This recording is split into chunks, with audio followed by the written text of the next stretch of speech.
Hello and welcome back to this Let's Play of Pac-Man World, and in this part we go to the Factory World, which is probably my least favorite world in the whole game. I know most people dislike the Ruins levels, but you've heard my opinion on those levels. Now the Factory levels I don't hate as a whole, but what kills it for me is the third level. The first level's okay, the second level possibly has the best song in the whole game, rivaling Far Out. And then the third level drives me insane, but we got a while before we get to that level, so let's enjoy the first two while we're at it.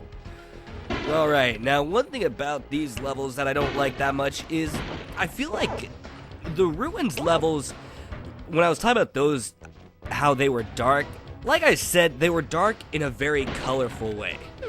Yes, there was a lot of black, but it really accentuated the color, while the factory levels, on the other hand, mostly because of the background walls, but I feel like it's a lot of browns and washed out blues, and it's just not as pleasant to look at. I mean, I understand how it's a factory level, of course, it's supposed to be like that, but I just don't think it works as well as the other worlds. And I mean, the third level in this world, down the tubes, even though that one is probably my least favorite level in the whole game, actually, that's not probably, it's definitely, I still think it does a better job than the first two levels being colorful because of the I want to say magma, but it's not really magma. It's more like molten iron everywhere.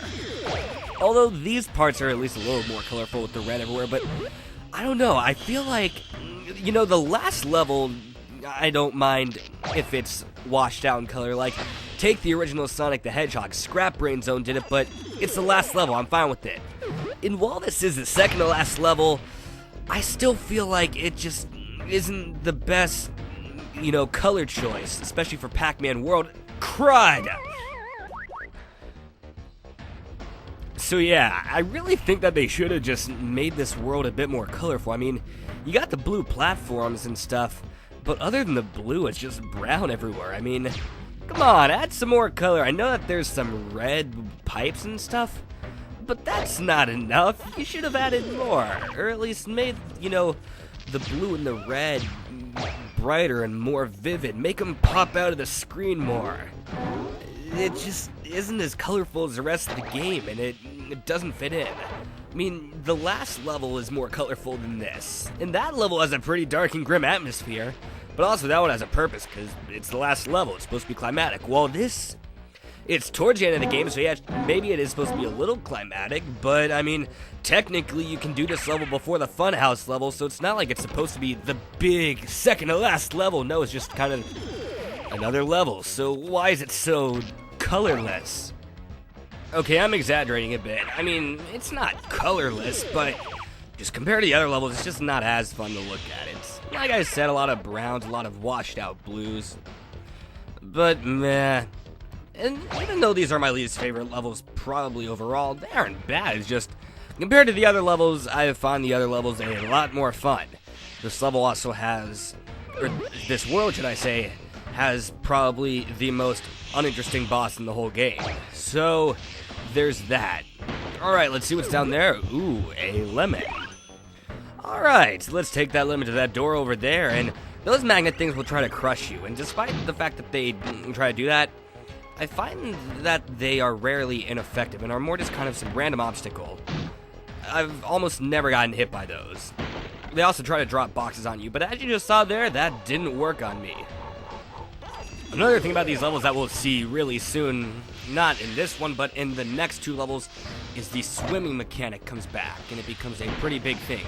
There's a little bit of water in this level, but the next two levels really make a big deal out of it, especially the third one, and as I've stated, I really don't like that level. Perhaps my disliking for the factory levels wouldn't be as big if they didn't have the third level, if it was only the first two. Then I wouldn't dislike these levels as much, but the third level is my least favorite level in the entire game, because it tries to do a labyrinth type level, but the catch is it doesn't tell you where to go.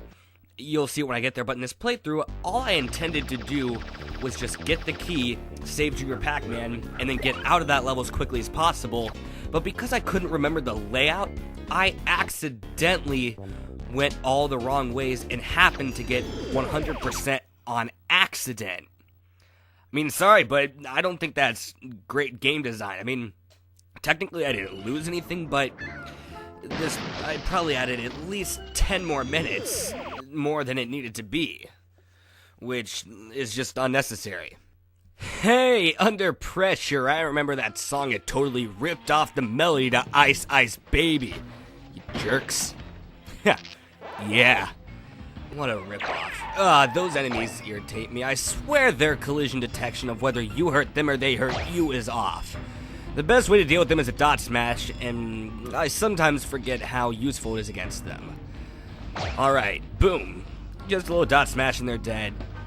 Probably the reason why I don't use a dot smash as much as the other two attacks is because this is the only Pac-Man World game to have the dot smash. Pac-Man World 2 replaced it with an attack called the flip kick, and then Pac-Man World 3 replaced it with the punch. That's right. Not some cartoony attack like a butt bounce, rev roll, or flip kick, just a punch. Just an arm swinging punch. I mean, that's not a bad thing. It at least works nicely, but it completely changes the game. I mean, it makes it less of a, like, all the other attacks are platforming based. Like, the butt bounce is all about landing on enemies. Rev roll is about running into them at the right point. The flip kick's about, getting them at the right height. The dot smash, I guess, is a little bit about, more your position them, not about platforming related stuff, but it's at least limited in quantity. But then the punch is just a complete combat gameplay thing, which is so gameplay changing, but we're not at World 3 yet, so we'll get to that when we get to that. This game has an issue where every once in a while when you eat a ghost, the eye sound effects it makes doesn't cut out, as you can hear right now. Basically, the game wouldn't stop making that sound, so I had to quit the level and replay it, because I didn't want that sound to play the whole level, because this game has a habit of doing that sometimes. Alright, so I'm going to cut to later at the part we left off, or actually a little bit before, but let's eat that ghost. Yes! And now let's head on. Oh, shoot. Oh, God, it's playing the sound again. Okay, and to make sure the sound stops, I have to actually head back to where the eyes are and make sure I watch the eyes go off screen. There we go. Yeah, as much as I love this game, that is kind of an issue some levels have. I don't remember if it's only some levels have them or if it's more like it just happens randomly, but it's one thing that can be irritating. So I didn't want that sound playing the whole time. So that's why I started the level over, because we weren't that far in the level. And I mentioned this 1,000 times, but man, I love this song so much. But the maze version is slightly better because it's the whole pitch. I've talked about in this space levels, some levels are slightly pitched up thing. I shouldn't have grabbed that power up at this time. One annoying thing about the dot, and of course it's only for dots, one annoying thing about those power-ups is I swear I always grab them in spots where, I don't want to use them, because I accidentally grab it before opening all those chests, and I realize, oh wait, I shouldn't use that yet, but I have to. And then I don't use it on any enemies. And in the Funhouse levels, I accidentally grabbed it before I needed to butt bounce the switch, therefore wasting it. Oh well.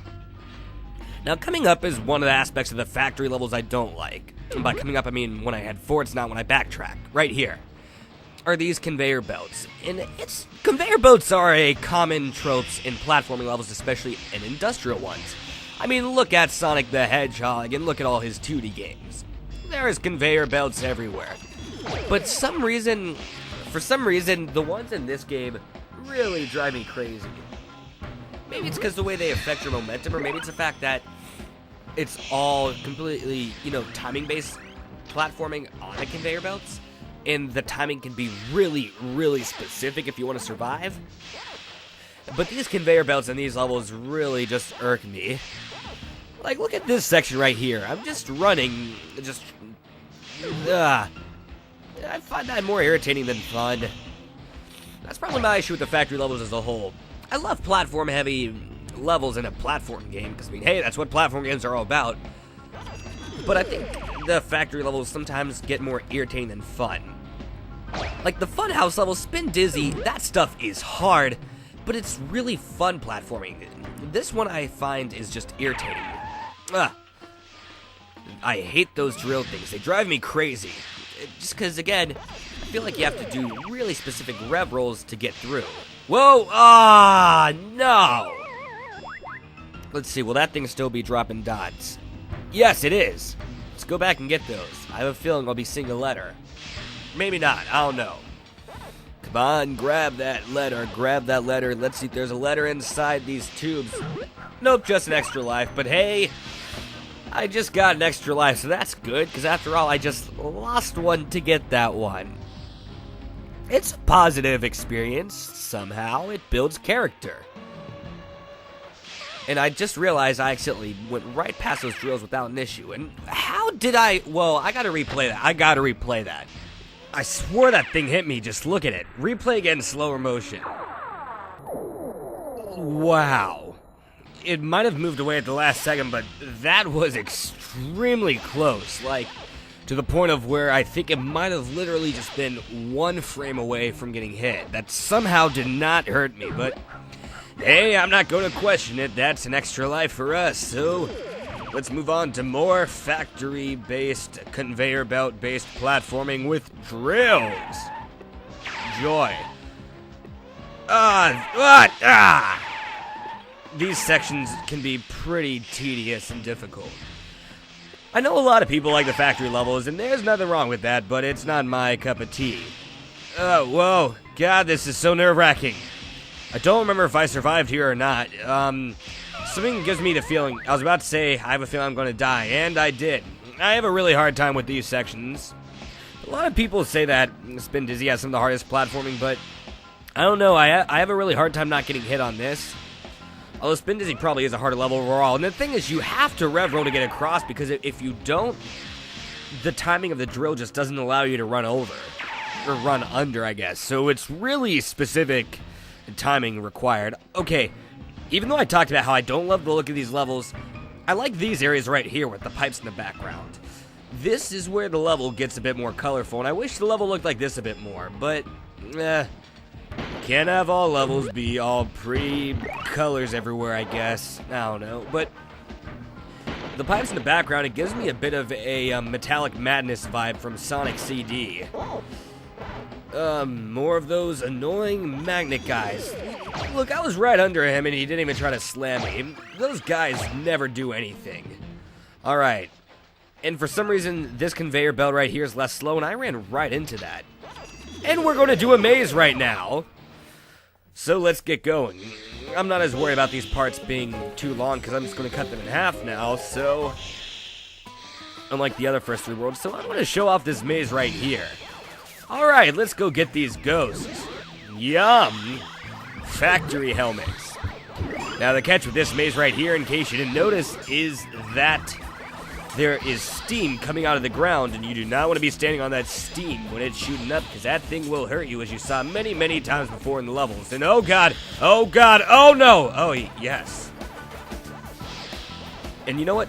This maze right here, it has the awesome factory music, so if we get to the cool part, I think I'm going to mute it, but as I mentioned before, it's a remix of the cinema music from Mrs. Pac-Man. And, like, okay, I don't know what I did there. I ran right into him. Stupid dancing ghost. But the maze levels, like I said, are pitched down for whatever reason. And I think this is one of the songs where it really sounds a lot better in the maze version than the level version. But, we're coming up to the part I really like, right here.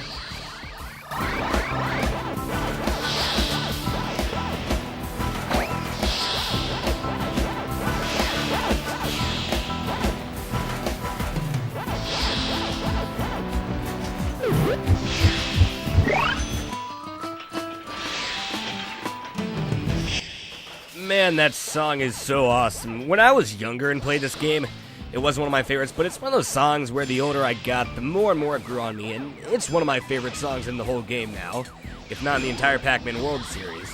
Well, there's not much competition, I guess, because there's only 2 games with awesome music. The third one? What music? Yeah, we'll get to that when we get to that.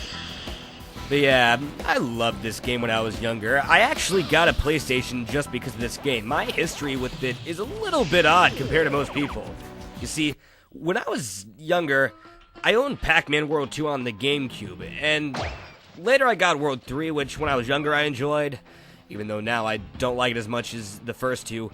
And then, after playing World 2 and then World 3, I went back and wondered, what is the first Pac-Man world like? I'm gonna look this up.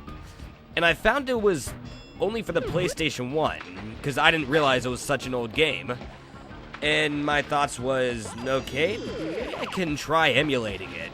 So I got an emulator, and then I bought the disc.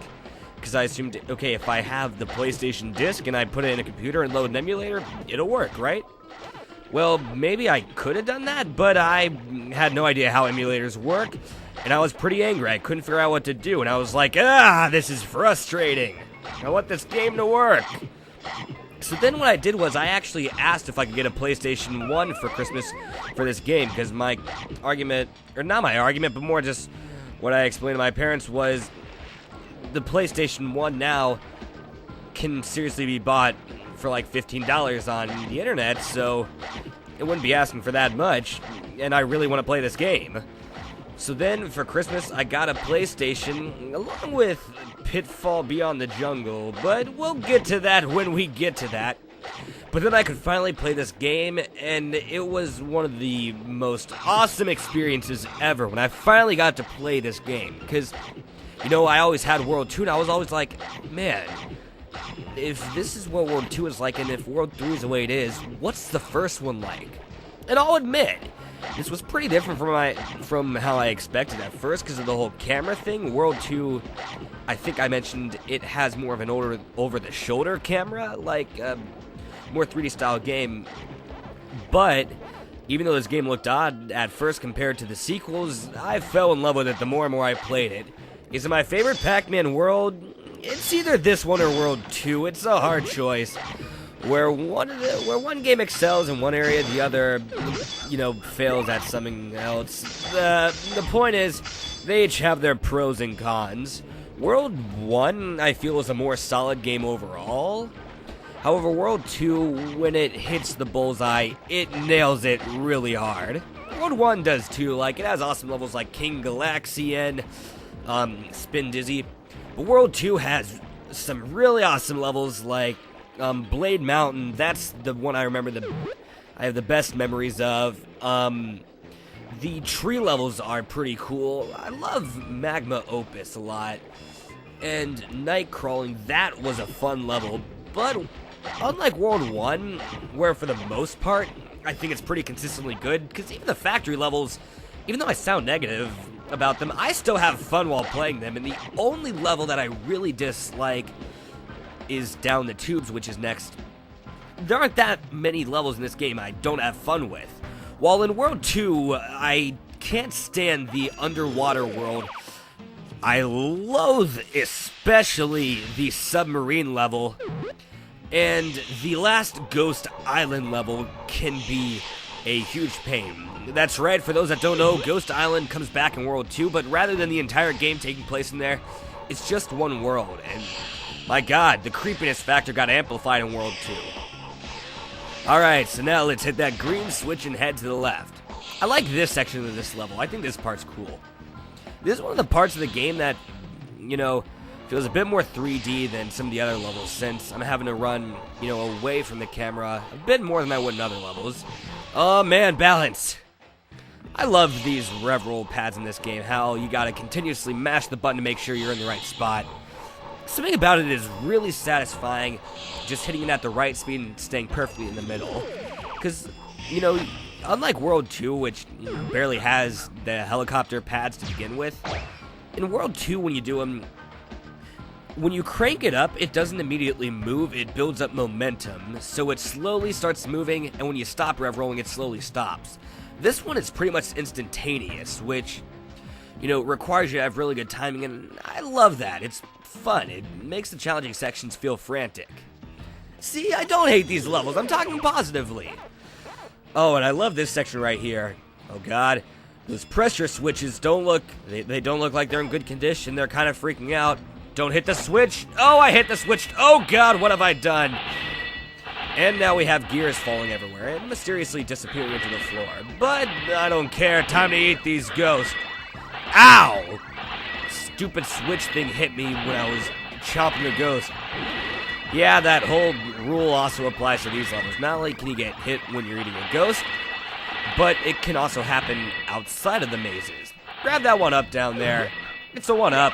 That's always helpful. And now when we head back, after hitting that switch that made the pressure go berserk, the platforms have changed a little bit. Number one, there's steam everywhere, which is a little difficult. And number two, the layout unexplainably changed. Is it unexplicably? Unexplainably? I don't know, but I died, and that's what's more important. Alright, so now we gotta redo this section right here, and should I cut it out? Nah, it's not that long, just a little bit. As long as I don't die again, which I don't think I will. But we'll see. Oh, and just a little build-up. Down the tubes, something incredibly unfortunate happens when I was playing it, and you'll see it in a little bit. Camera angles! Ah, no. Well, that's life lost. We gotta do that section again. And in case you haven't noticed, which I don't think I mentioned it yet, but it should be pretty obvious, this is the level I'm getting 100% on. I don't know why I'm putting that out, I just feel like it. Probably because this is the level that's the least painful to get 100% on. The most painful is down the tubes, but I did it on accident because, again, the level doesn't tell you where to go, but I'm getting ahead of myself. We'll get to that when we get to that. I like this section right here. I think Under Pressure's by far the best factory level.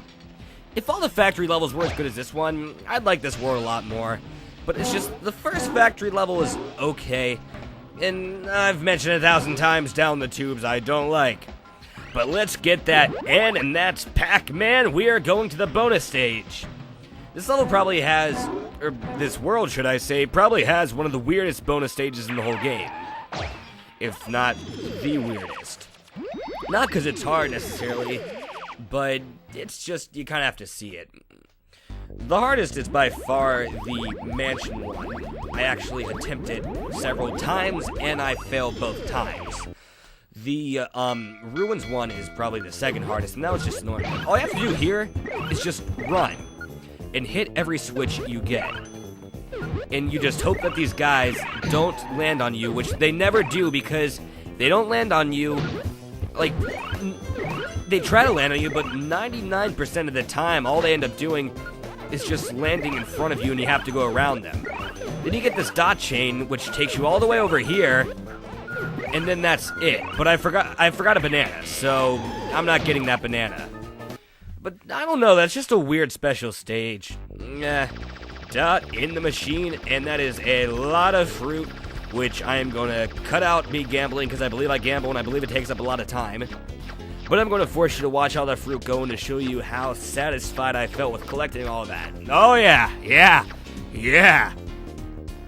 Oh well, join me in the next half of this part.